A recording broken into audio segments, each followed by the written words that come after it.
relatar brevemente.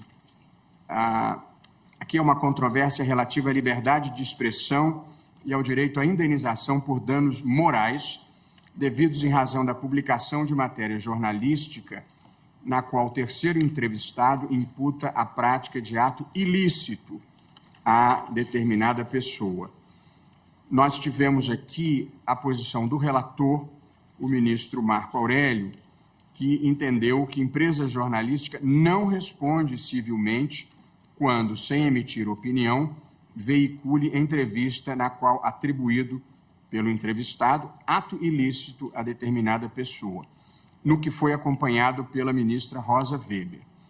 Todos os demais ministros votaram em sentido diverso, tendo obtido maioria de votos a posição do ministro Alexandre de Moraes.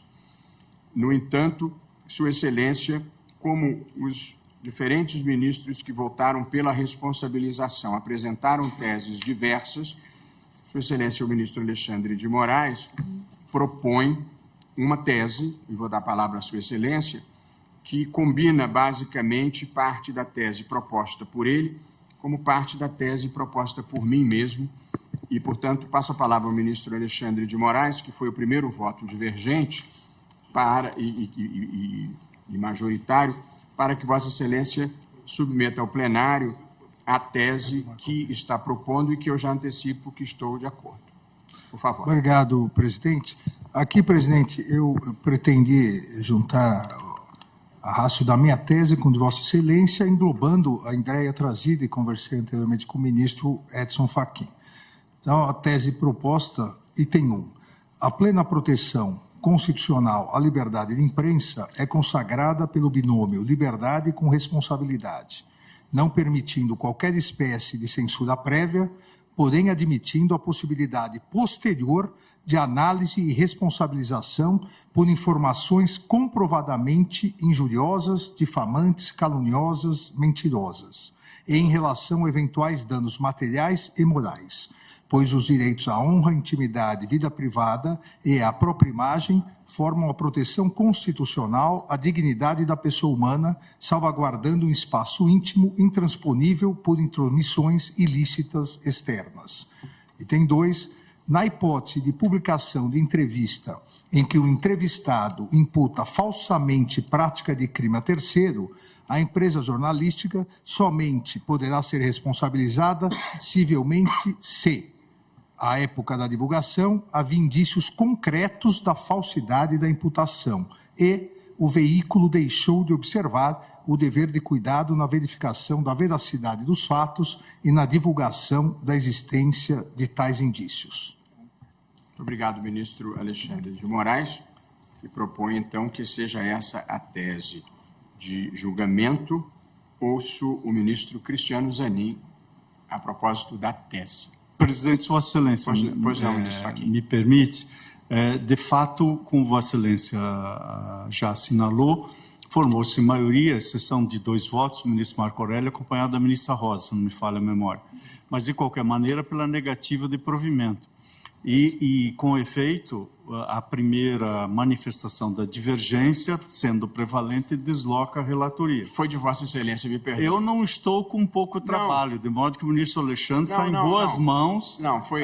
Mas é que, na verdade, houve 5 votos pela minha tese, né? Sim. Essa que foi a questão, né? Mas a tese nós vamos votar agora, mas a primeira divergência, de fato, foi do ministro Luiz Edson Fachin. Eu acho, se Vossa Excelência estiver de acordo, que seria, Sua Excelência aquecendo a tese, seria natural o ministro Fachin ser o relator. Vossa Excelência tem toda a razão. Mas, mais importante do que isso, eu queria manifestar integral aderência à tese que o ministro Alexandre veio de apresentar, até porque Sua Excelência bem compreendeu na redação, no sentido de englobou, as preocupações que estavam na tese de Vossa Excelência e também naquela que eu havia afirmado, voto esse que contou com o conforto honroso da ministra Carmen Lúcia, que acompanhou o voto tal como, a tese tal como formulada no plenário virtual. Mas creio que essa formulação que o ministro Alexandre de Moraes vem de traduzir agora, assevera esta posição de centralidade da liberdade de imprensa e estabelece algumas circunstâncias extraordinárias, excepcionais, onde essa responsabilização é possível. Creio que esse também é um exemplo de um esforço colegiado que estamos a fazer para encontrarmos esse denominador comum. Portanto, eu estou subscrevendo a proposição do ministro Alexandre. Muito obrigado, ministro Luiz Edson Fachin, e provavelmente ficará como redator de acordo, a menos que haja alguma reviravolta. Ministra Carmen. Desculpa, já tinha sido dada a palavra até ao ministro Zanin. Eu perguntaria ao ministro Alexandre e ao ministro Fachin também se eles não concordariam em repetir apenas no item 1 da proposta: a plena proteção constitucional e a liberdade de imprensa é consagrada pelo binômio liberdade com responsabilidade, e aqui se tem, ministro, não permitindo qualquer espécie de censura prévia. Se não poderia ser vedada qualquer espécie, porque nós temos, inclusive, decisões judiciais, a expressão da Constituição é essa: vedada qualquer espécie.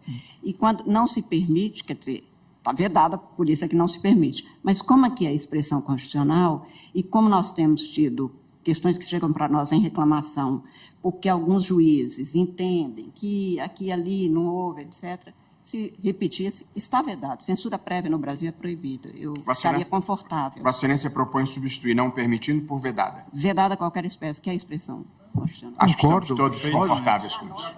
Sim.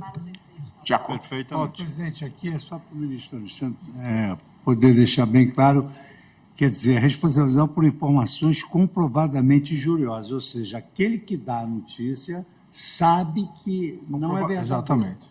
É isso. Ministro Cristiano Zanin. Senhor presidente, cumprimento a Vossa Excelência, cumprimento a eminente ministra Carmen Lúcia, a doutora Eliseta Ramos Paiva, subprocuradora-geral da República em exercício, os eminentes pares, todos, advogadas, advogados. Eu estou plenamente de acordo com a tese apresentada pelo eminente ministro Alexandre de Moraes, mas gostaria de fazer uma proposta, que nesse item 1 também pudéssemos contemplar a possibilidade de retirada de conteúdo, não censura prévia, mas a possibilidade de retirada de conteúdo quando tiver informações comprovadamente injuriosas, difamantes, caluniosas e mentirosas, porque nós nos deparamos frequentemente com essa situação. E hoje, com a internet, esses conteúdos acabam ficando para a eternidade. Então, a minha proposta na formação desse precedente seria também de englobar essa possibilidade da retirada a posteriori de conteúdo com essas características que estão aqui no item 1 que foi proposto pelo eminente ministro Alexandre de Moraes. Presidente, posso sugerir? Ministro Eu havia conversado com o ministro Zanin, acho importantíssimo isso exatamente porque a clássica questão da liberdade de imprensa e o abuso eventual, excepcional disso, era em relação a jornais periódicos. Então, obviamente, depois de publicado, eventualmente a responsabilização acabava porque o jornal era daquele dia. Hoje, com as redes sociais, realmente, nós vimos isso nas eleições, principalmente, aquele conteúdo continua. Então, se Vossa Excelência permitir, eu faria a leitura com a inclusão dessa sugestão do ministro Zanin. O item 1 ficaria, e com a sugestão da ministra Carmen: a plena proteção constitucional à liberdade de imprensa é consagrada pelo binômio liberdade com responsabilidade, vedada qualquer espécie de censura prévia, porém admitindo a possibilidade posterior de análise e responsabilização, vírgula, inclusive com remoção de conteúdo, vírgula, por informações comprovadamente injuriosas, difamantes, caluniosas, e aí prosseguiria. Perdão, Vossa Excelência poderia repetir onde é que entra a retirada de conteúdo? Então, a plena proteção constitucional à liberdade de imprensa é consagrada pelo binômio liberdade com responsabilidade, vedada qualquer espécie de censura prévia, porém admitindo a possibilidade posterior de análise e responsabilização, vírgula, inclusive com remoção de conteúdo, vírgula, por informações comprovadamente injuriosas, e aí segue. Ótimo. Estou de acordo. E depois a gente talvez possa fazer uma emenda redacional para colocar um ponto, porque ficou grande demais a frase, mas estamos todos de acordo com o conceito. Ministro Gilmar, ministro Toffoli, ministro Fachin já se manifestou, ministro Fux, ministro André, de acordo também.